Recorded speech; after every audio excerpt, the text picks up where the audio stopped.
both sides.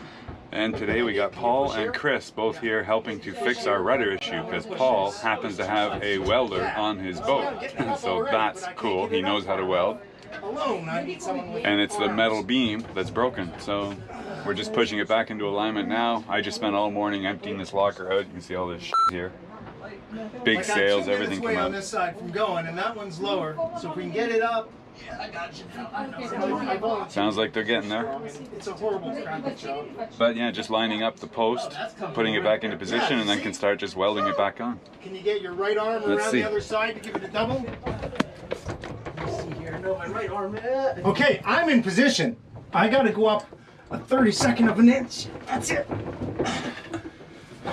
So it's close. Hang on. And the fucking thing is right up top here. Let's see your side, Chris. Will it go or no? No, it's stuck. Yeah. Okay. There we go. Both sides together. Just wiggle it around. Let me get one hand up there. Let me try this hand.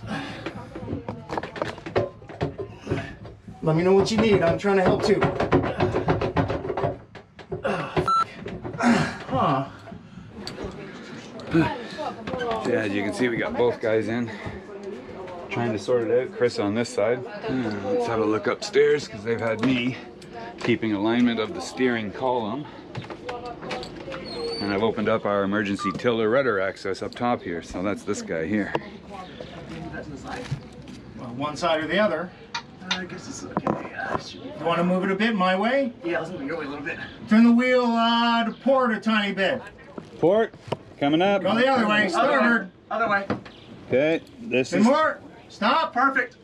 Go. Don't touch it again. My arm's in there. Okay, stop. Okay. Let me see if I can get my other arm around here. Oh, that's not gonna work. Give it to me. I'll give it a pull. Hold on. Let me get over here. Bam.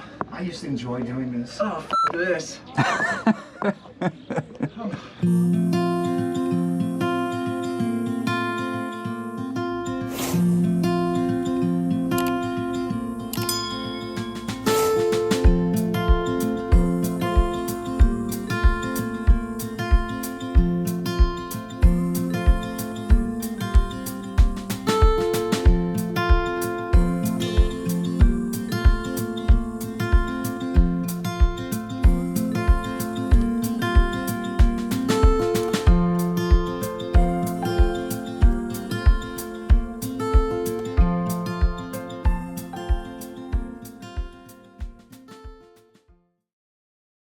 For those of you that may have missed our previous episode of our sail from San Andres back to Panama, we had a rude awakening in the middle of the night with quite a loud bang as our top rudder support broke free and started to sway with the passing of each wave.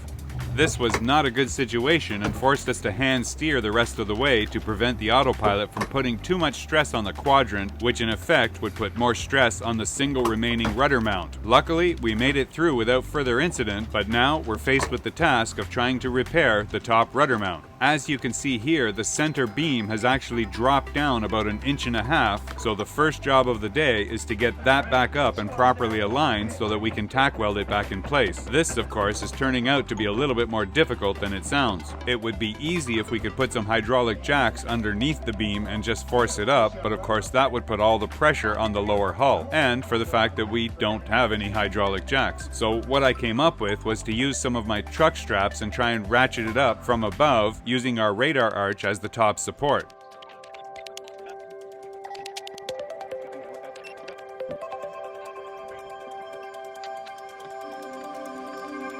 Okay, I'm winching. I got tension on both sides.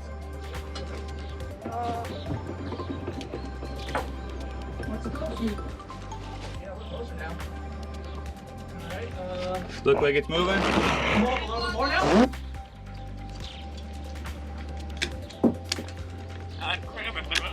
Okay, it's 2 more. Okay, I've got fresh tension on it. Don't move the wheel much, like just jiggle it. There we go. A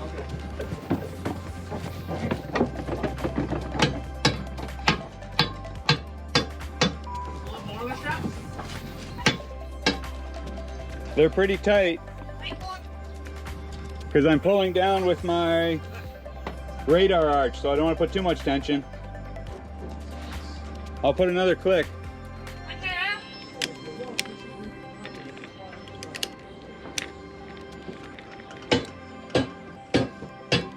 We only need like a quarter inch more. Maybe your inside needs half inch now. Are you further up than you were before now? Yeah.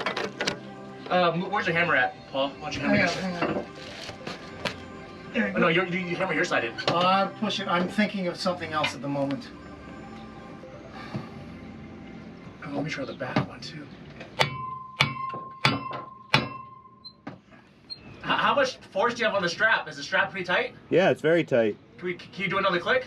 I just did. It's probably several hundred pounds already. Can you do another click?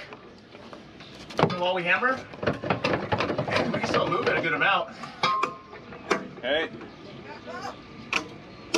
You got it. Alright. I am moving this back a little bit. I'm trying to match it up with the wells where it was before. Okay, Rick. Yes, sir. I'm ready again on the wheel. Okay, here we go. Good. Good. Stop. That's the answer, brother. Yeah, I think we're good almost. Yeah, let me look Go on a your little side. more. Oh, Yeah, it's got to go up that much. Like, Yeah, hold on. Oh, we need to move the wheel out of the way. Can you move the wheel to the port side just a little bit so I can hammer? This There way? we go. A little bit more. A little bit more. That's good.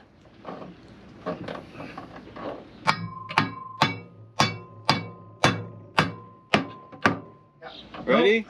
Go ahead, go. Stop. stop, stop. Let's see here. Mine is up past now. I'm up past. What's yours like? Yeah, I am. You're perfect. Wait, the straps were my idea. I take credit for the straps. Yeah, you. Aha. No, they were my idea. Fuck you. Whatever. Like you clean a firehouse, you know. You just did. That was a lot of fun, You huh? just did. Well, it's not welded yet. It's We just got put in the place. welding. I have a promise to make a picture when you finish. You are like a working a firehouse. Just need to like duct tape them. Yeah, that's what I was gonna do. You see the tension on these straps? Yeah, it was a good idea to do that. Great idea. I was thinking some bigger straps. I was thinking like rope or something like that, Yeah. you know? Yeah, but it doesn't matter because I can only put so much weight on the superstructure. Yeah, right here. I don't know what it's rated for, but I'm sure we got 1,000 pounds plus on it right now. Yeah. At least it's in compression and not, you know, pulling out from the outside, but Yeah, you still got another strap or two, I think. It's good. All right. We got it up. I can't believe it. okay, cool. Got it up. Okay, Rick. 5 minutes. We'll be back. We'll have a beer and. Perfect. Thank you, Chris. No worries, man. Appreciate it. Do you still need me, Paul? Thank you, man. I'm coming back. Now I know that seemed quick and easy, but in real time, with all our improvisations along the way, that was probably about 4 to 5 hours before we finally got the beam lined up and ready for welding. So now the main task is to get the welder into the back area with enough power to do the job. But the one question I was hoping to answer is if Sophisticated Lady's power system would be enough to actually do the job on its own. We've got the 3 kilowatt Victron inverter, which should theoretically do it, but we wanted a little bit more backup power, so we ran our 4 kilowatt generator into the AC system just to absorb any surges. With luck, we did the job and it got everything tacked in place over the course of about 3 to 4 hours, but now it's ready and we'll leave it like this until we follow Paul to the next marina where his friend has a bigger, stronger welder that will do the complete job. But the good news is, now I know that if we want to put an arc welder into our emergency tool supply, we can actually fashion emergency repairs at sea if needed.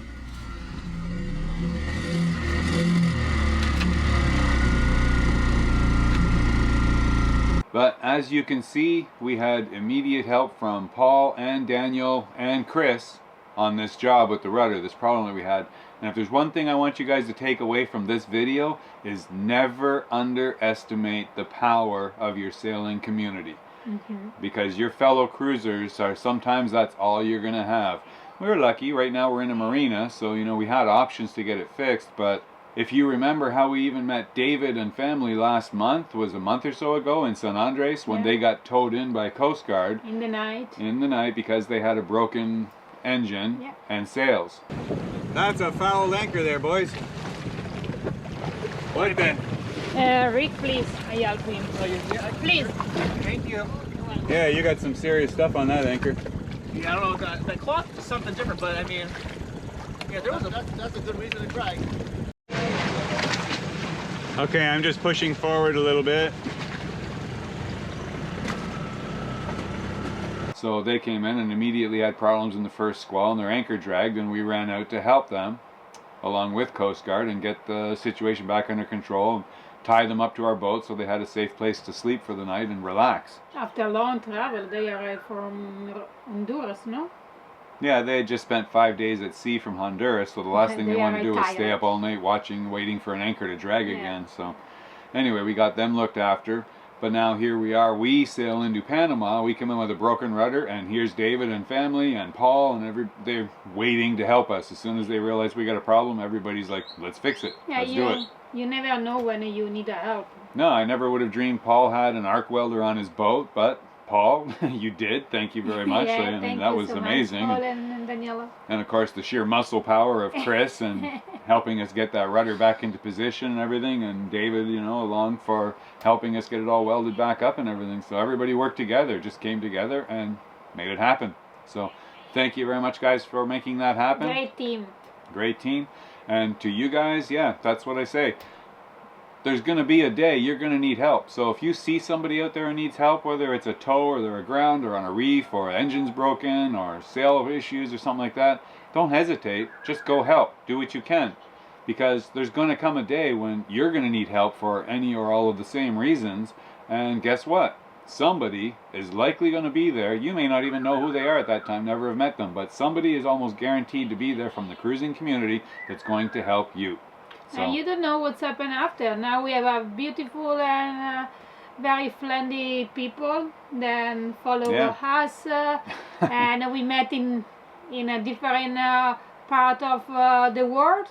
Out of the strangest events come the best friends sometimes. We met David and family in the middle of the night. We couldn't even tell who they are, but you know, the next day, all of a sudden everybody's friends, and it just went from there. So now we hang out with them and we appreciate them coming forth and helping us in our situation. So thank you very much to David and Chris. Next thing on the same basis is we have some new patrons to thank, because without the patrons we can't do this either. So we appreciate you just as much as our next door neighbors who are helping us fix boats and projects and everything. You guys are all doing it from afar. So Madalena has a list of our latest patrons from the last couple weeks. Okay, is Marshall J. Graskin, Craftman, Anita Ardesty, Thomas Holland, Paul Ronda Gasper, thank you everybody guys, Dave Stansel, Paul Grainon, Thomas Bystricken, and Ginger. Thank you so much guys for your help, for your support, for becoming part of our family. Thank you so much. Thank you very much to all our new patrons and old ones alike. Everybody, every single one of you is all helping us keep this going, and we can't tell you how much we appreciate it. So a big salute to all of you. And if you want to join part of our SSL support team, you can find our page on patreon.com at Sailing Sophisticated Lady. That's it. Sailing Sophisticated Lady at patreon.com. So thanks in advance if you're considering signing up to join our team, and again, thanks to everybody. So some of you have also asked some questions. So we've gone back to the last video and selected a few random questions from that video from the comments section, because there was a lot. Okay, our first one from Nuff Said. Nuff Said says, I hope Maddie gets an x-ray to confirm that the foot or ankle isn't broken. Better to be safe now than sorry later. No, it's not broken. For lucky, it's not broken. It's a big twist. But day by day, I need only a time for she feel better and I work like normally. But the doctor told me 1 month, 1.5 months, depend. It's definitely going to take some time, but she is getting better a little bit each day. And he goes on to say, but I have to laugh, Rick, when I think back to you saying that your previous center console dinghy was too big and you got the smaller one as the perfect dinghy, to now going back to a bigger center console just cracks me up. I look at it as the dinghy is like your car, and I would want the biggest that is practical for comfort and being able to handle in a bit of rough stuff with plenty of room, etc. Yeah, I hear what you're saying, and you know what? The last dinghy I had, those of you that do remember that, that was a monster. It was more than just a dinghy though. I mean, it was actually a yacht tender. I was never meant to have that dinghy. It was a big, overweight, crazy thing. The only reason I had it is because the small dinghy that I had before that wouldn't hold air anymore. It was just too old and it was starting to sink. So I actually found this big dinghy, the tender, and it was a Nautica 13.5. Solid fiberglass, solid big double hull, you know, big center console, everything. Those of you remember? Yeah, you remember. But that thing, fully loaded with fuel, it had a 25-gallon fuel tank. It was 1,500 pounds, so there was no way that thing was going up on the davits. That's why we had to get rid of it once we decided to leave the East Caribbean and start sailing longer distances. So now we did get the Highfield, and the weight of just the dinghy, a lot of you have asked this question also, but the weight of just the dinghy, the CL360, if you go to highfield.com, you can find out all the specs on exactly, you know, the different dinghies that they have. We had the Highfield CL360. It weighs in at 165 pounds. Then you add your motor, fuel tank, everything else. Now, we just went to the Highfield CL380, and the 380 goes up to 183 pounds. So really, it only gains 18 pounds. But now we add in the center console, and it's a very lightweight center console. It's all aluminum shell, and it's just a framework. So it's not like a big, heavy fiberglass console. It actually adds about 70 pounds. So all in, the entire dinghy is now about So all in, the entire dinghy is about 250 to 260 pounds. And then you add on whatever engine system you want. This is something else you guys have asked, you know, the weight of the batteries that we're putting in from e-propulsion and everything. It's a heavy battery, but we're also losing the weight of the gas engine. We have the Yamaha 25 horsepower engine now, the 4-stroke, and it's about 150 pounds, maybe 160. And then you add on 50 pounds for the fuel tank. You got 50 pounds in the bow. And the engine too. The engine at the back. So just over 200 pounds. Now, the electric propulsion system, the battery is 190 pounds. And it's going to go in the bow now, so it's going to greatly improve the weight and balance of the dinghy, because usually they always sit like this at the back, and you have to add a hydrofoil plane on the back of the engine to get the back end out of the water when you want to take off. Now it's like having a person sitting in the front for much better weight and balance. And the engine, the electric motor, the 6 kilowatt motor, only weighs 80 pounds. So it's light. Considerable difference. It's half the weight of the one that we have now, the Yamaha, so that's going to make a big difference. So when I figure out the difference between what we had with the CL360 versus the new CL380, the all-in weight on the CL360 was around 360, maybe 370 pounds, including fuel tank, engine, dinghy. Almost 400. Well, just under 400, but around 360, 370. By the time we add in the center console, the lithium battery, and the savings on the engine, we're going up to just under 500 pounds complete. So the dinghy's going to gain just over 100 pounds. The davits are rated to over 1,000. I have no issue with those whatsoever. The electric motor on the davits will handle way more than that. But yeah, really, we haven't added that much. We're going from about 370 pounds up to just under 500. So more than within tolerances of our system at the back. It'll still be up on the hoist, just like you saw the CL360, and we'll be good to go. Next question from D. Anderson. Rick, will the cover from the old dinghy fit the new one? Yeah, I wasn't sure what you meant. We don't have like a fabric cover, but do you mean the bimini? If you mean the bimini top, then yes, we already have a brand new bimini, exactly the same for the new dinghy. We just have to put the mounts on. Highfield sent me some proper mounts for it that I can locate it where it needs to be. So we just need to size that up and put the mounts on. We just haven't done that yet. But that'll be coming up soon. Next question from Gunshy55, and he says, I live in Australia. No one is going to take Tiki from you. All you have to do is put her into quarantine for a couple of weeks and it will be fine. The vets will love her. So, well, we can hope that that's true, but I'm not entirely sure. I've heard from other cruisers that have gone there. They've either, they've had big problems and had to leave. There is the possibility that they will take the pet and exterminate, which, I don't even want to think about that, but we don't know if that's actually true or not.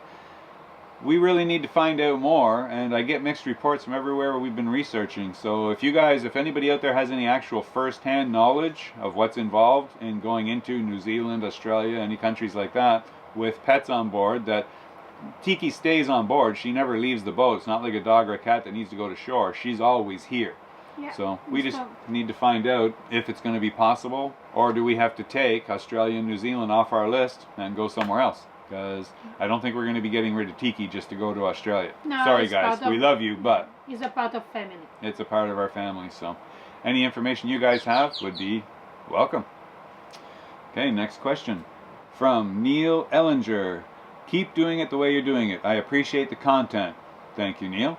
While information is good, watching someone sail non-stop, it's not the reason I watch this channel. The sailing lifestyle you're promoting is what keeps me subscribed. The channel has actually got me thinking to retirement of this sort, meet people, learn cultures. Thanks for it all. Thanks to you both and the guests that you share. Thank you so much. Well, thank you so Thanks. much, Neil. We appreciate that, and we will continue to do it just like that. So thank you again.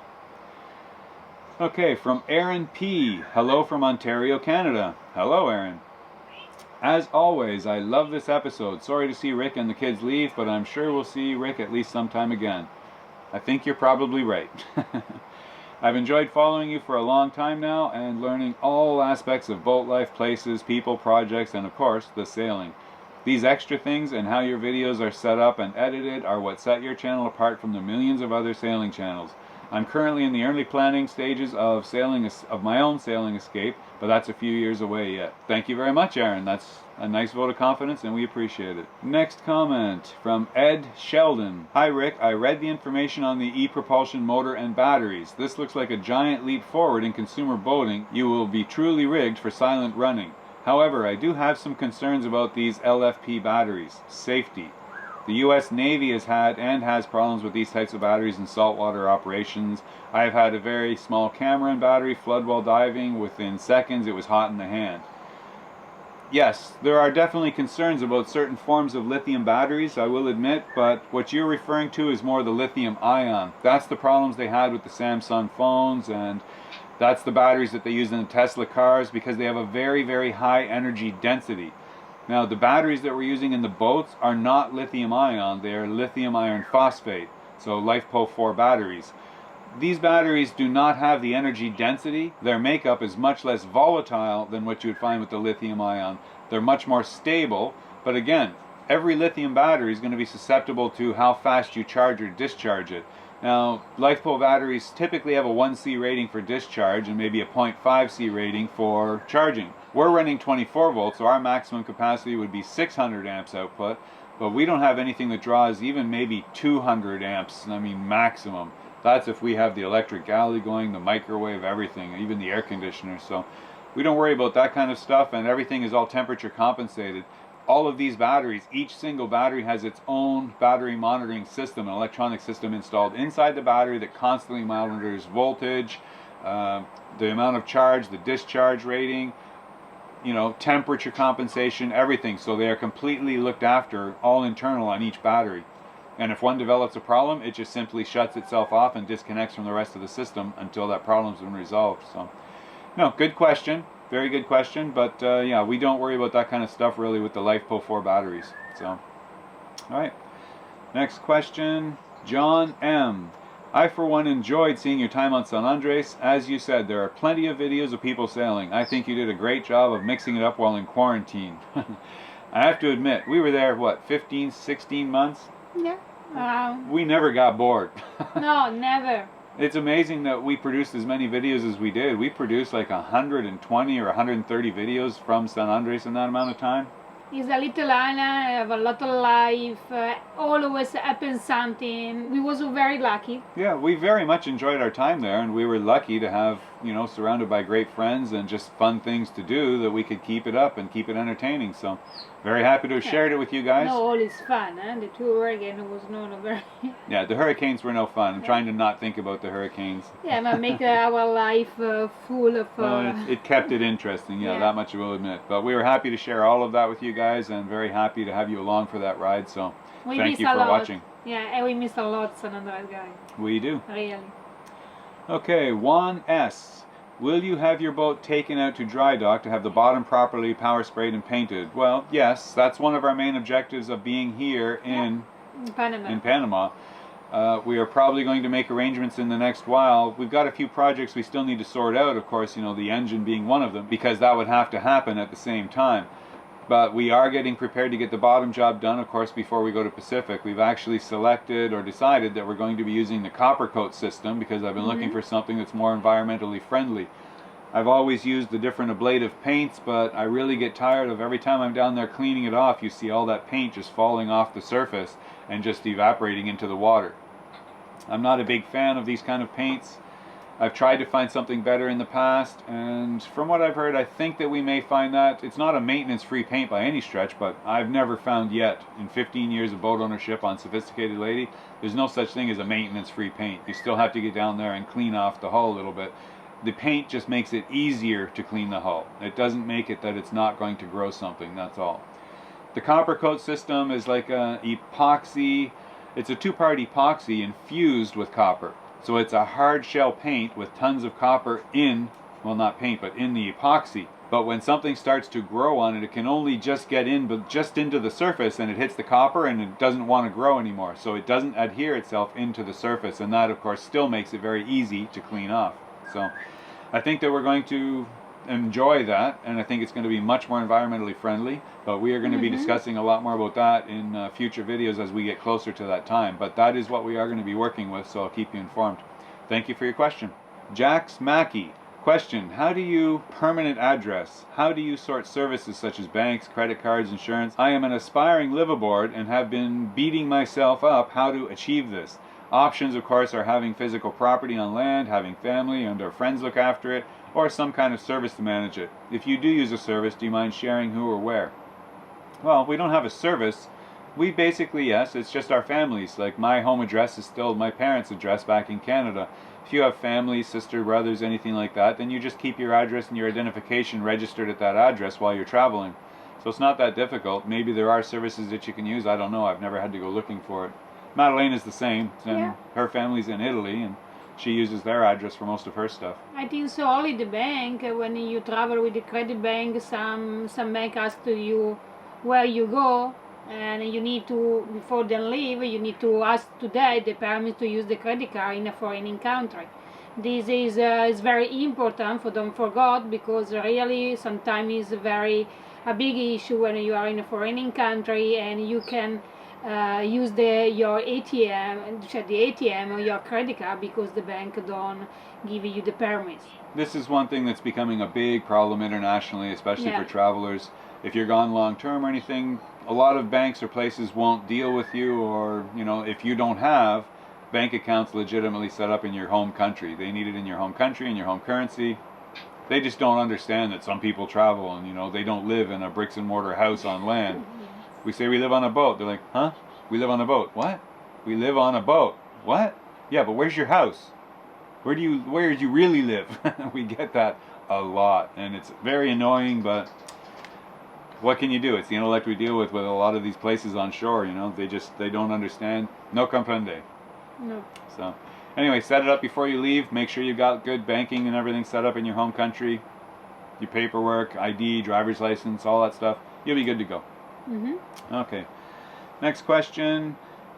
Edward Worthner. How's your motor? I thought you said maybe replace it. You must have 10,000 hours on it by now. It's more than 10,000. 10,000. I wish if it was 10,000 we wouldn't have an issue. I bought it with actually 7,000 on it, but now we've got 17,000 hours on it, and yes, it is still creating issues. We still have problems with it, but it took a back burner, of course, when our rudder broke. So right now our focus has been on getting the rudder fixed, because without the rudder, we can't sail or motor. So that's our priority right now. But you will be hearing more about the motor in the near future, because we're still trying to figure out how we're going to do this replacement. We need to get some kind of a replacement. I've had very good luck finding sponsors in just about everything else for the boat. We even have new sales coming from Precision Sales up in Canada.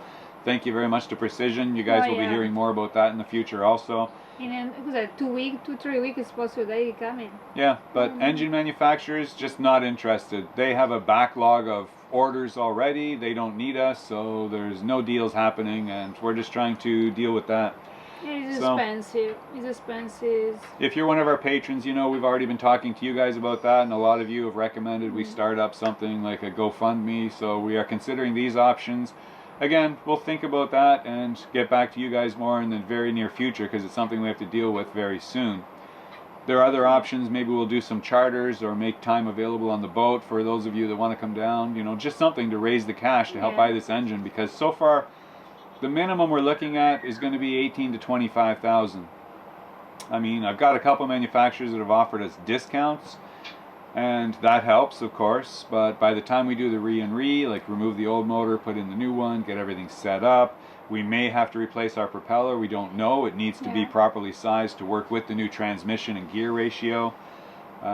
So yeah, we could be into somewhere around 20 to 25,000, but we just don't know until we actually really get there. But we don't have that available in our bank account right now anyway. Yeah, we need to find a way for reconduction, the possibility to enter in the Pacific water, because without new engine, I think so for us is no, we need to replace it before we go through there, because this one is on its it's dying. It's sending us plenty of warnings. It's been sending me warnings for years, but I keep nursing it along, and that's what actually inspired me to start investing in solar panels, so I became less dependent on the engine, because this boat used to depend on the engine every single day for 1 to 2 hours of time to run the high output alternators for charging the batteries, for freezing down the freezer and the fridge. It all ran off the engine, and that's why it's worn out, because the boat before I bought it was in 10 years of charters that it was just used every single day. A lot of people ask about why you don't replacement, we don't some pieces, but really, guy, yeah, we've looked at all these options. Is almost the same price. It's like building a new engine, and for building a new engine and arrive the same cost almost, I think so it's better buy a new good engine. But yes, we have looked at all of these options, and to rebuild this engine, I mean, it is 26 years old, so the minimum cost to just do a basic rebuild is going to be $5,000 to $6,000 plus the re to remove it and put it back in. That doesn't include extra accessories like the coolant tank that we know is corroded all through the system, the alternators, the injection elbow, you know, for the muffler system. All of this stuff is going to have to be replaced, and each one of those that I've priced out is over $1,000, because they're very, very difficult to get. They're almost non-existent, and this is the primary issue. An engine that's 26 years old, we could rebuild it to brand new, but in 5 years when we need parts for it again, are the parts even going to exist anymore? Are they going to be completely non-existent? It just doesn't make any sense to put that much money into an old engine that is not in production anymore. If it was still a current model, of course, but it's not. So we have to look at other options, but I want to stick with something that is similar to what we have, and hopefully not all electronic. You know, I know the electronics help things make them more efficient, but as we've seen in the past, when one piece of electronics has a hiccup, the whole engine goes down, and you can't do anything until you have a certified technician come and fix it. And look at David. You can't call a technician at sea. Yeah, exactly. We just experienced that with David when he came into San Andres and couldn't get his engine working. Yeah. So anyway, yes, we are still looking into the engine replacement. We've just been sidetracked with the rudder, but we have some work to do on figuring out how to raise the money to do that. So we'll talk to you guys about that in a future video very soon. Last question from Kenneth Jackson. Hello, Captain Rick. Absolutely love your videos. Yours was the first one I had seen of any kind when I stumbled across sailing videos a few years ago. Thank you, Kenneth. I was immediately addicted to watching. I love sailing and want to learn the art someday. Powering through the water under sail is unbelievable, and I'm hooked, no pun intended. Can you tell me the specs of Sophisticated Lady? I retire in 3 years and have a dream of owning my own lady. I love the layout of her, and I haven't seen too many that come close to comparison. Would love to hear back from you. Stay safe and keep up the great work. Well, yeah, Sophisticated Lady is kind of a custom boat, even though she's a production boat.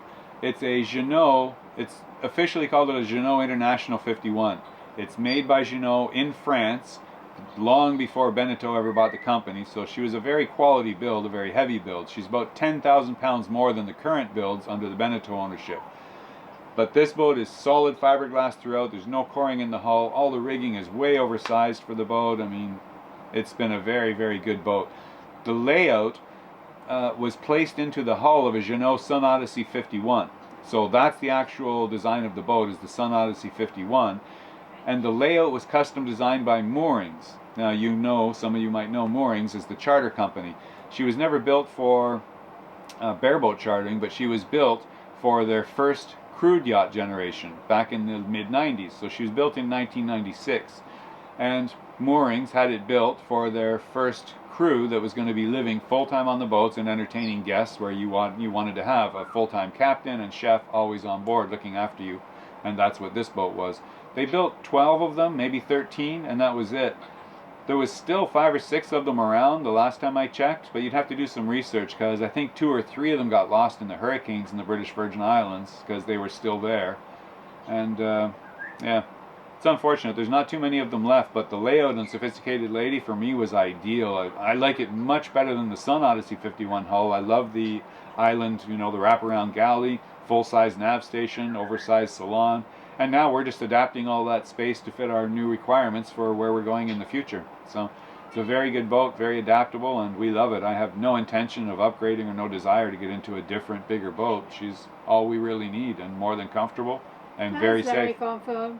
For the women, for example, like me, then always live in a land, working in a restaurant, really is a very comfortable boat. Yeah, I have all the space that I need. A lot of space outside in the deck for make yoga, for receive guest or friend, and inside we have all the comfort. A good dining room, a good galley, very efficient. The same, the distribution of the space. Fridge and everything, and a guest cabin, no little, all is a double bedroom with a private bathroom. All the guests have their privacy. Really is a teeny nice house.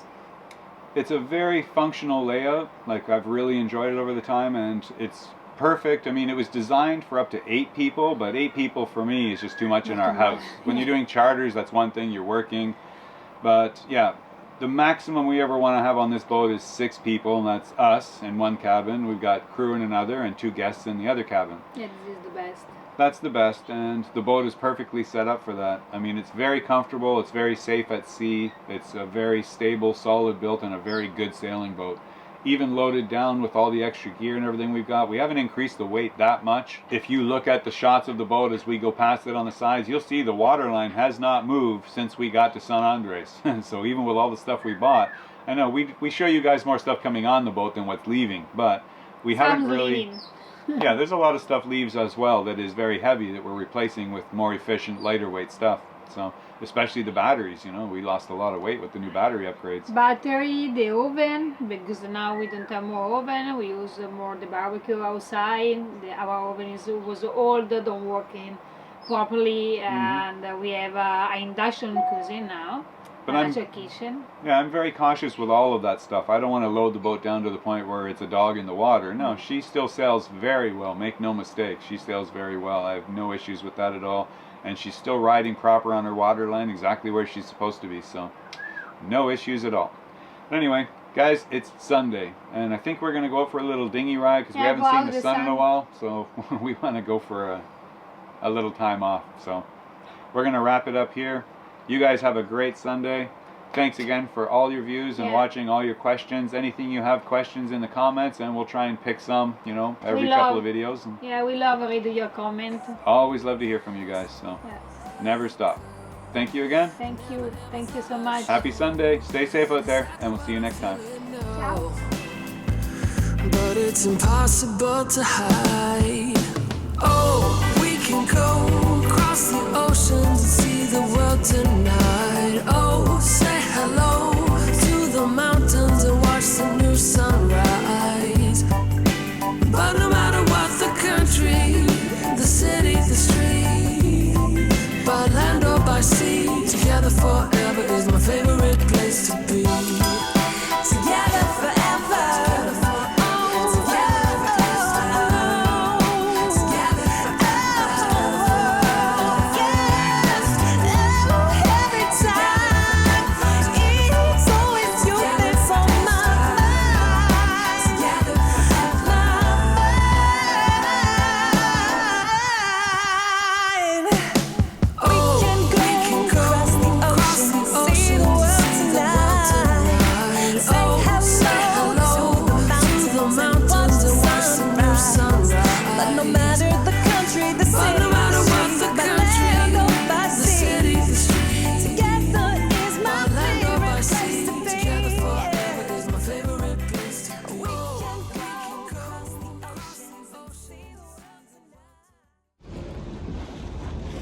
Well guys, this is the start of our new adventure, just the two of us on board. We are leaving the Panama Canal, that's the entrance to it right there.